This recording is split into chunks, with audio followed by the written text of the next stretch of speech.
יש לי חוויה שזכורה לי היטב משבוע העבודה שעשינו ביחד. זה שבוע מאוד מיוחד של מאמץ משותף של קבוצה של אנשים,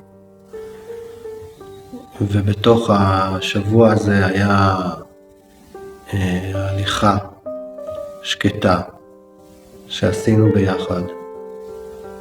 בזמן ההליכה היה רגע שיכולתי להרגיש את הגוף שלי, את הרגע עצמו, את התחושה של הזמן והמרחב.